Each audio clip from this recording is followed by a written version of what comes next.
Iceland, a country with a dream.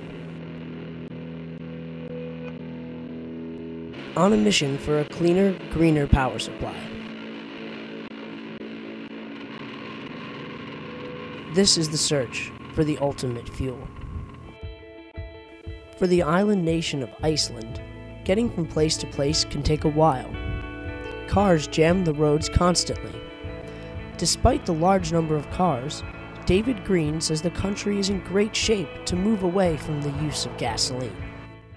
They have vast amounts of renewable energy available to them in a very small population. If you think of a strategy, the key issue for the government of Iceland is actually to evaluate the potential of using renewable fuel. So the first thing you have to think about if going for transport is to see whether, first of all, the public likes the technology. There's been a lot of perception or myths about hydrogen being dangerous and etc. So we needed to do a lot of education and etc. And in that sense, buses would be the best place. You can put a lot of people in there. It's easy for if you want to take a ride with students, with groups or whatever. So socially, buses would be great. Also, they use quite a bit of hydrogen, and that means it would be easy to build the first hydrogen filling station and get that into use and having it in public view. It's not like hidden in the bus depot or anything like that. It's a very important part of the statement from the government side to aim for a hydrogen society. Government support was crucial in this endeavor for a new power supply. To do it without a government support would be very, very difficult. We would never have been where we are today here in Iceland if we wouldn't have the positive attitude of the government. So we realized we want just to take the hydrogen filling station directly out to the public. And we asked the developers of those technologies, is there any issues with having a commercial station? And there were none.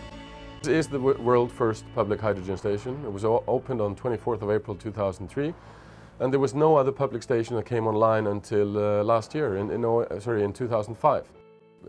We only started becoming a developed nation after the Second World War. So we're talking about 60 years of development from being quite poor, one of the poorest countries in Europe, to becoming one of the richest. We have developing nations spending maybe 75 to 90% of their whole export income to buy fossil fuels. There's no way you can turn from being a developing nation to a developed nation if you spend 90% of your income to buy oil. And they are looking at us. If Iceland can create a hydrogen society like that, maybe we can do also and become a renewable island just as Iceland. Hydrogen power is quickly gaining support throughout the nation. It's one of the things what people see with hydrogen. It can create new jobs. Most people are convinced it will have positive economic impact for using domestic energy. We do not have to spend all our foreign currency on importing oil. So it has a lot of positive images. Though just a small country, Iceland is setting the bar high in the race for renewable power. Its success will greatly influence renewable power efforts for years to come. If they wouldn't have worked here, it's very unlikely that they would have been able to build a Shell station in Washington, D.C. But that's actually how we think we can help the world.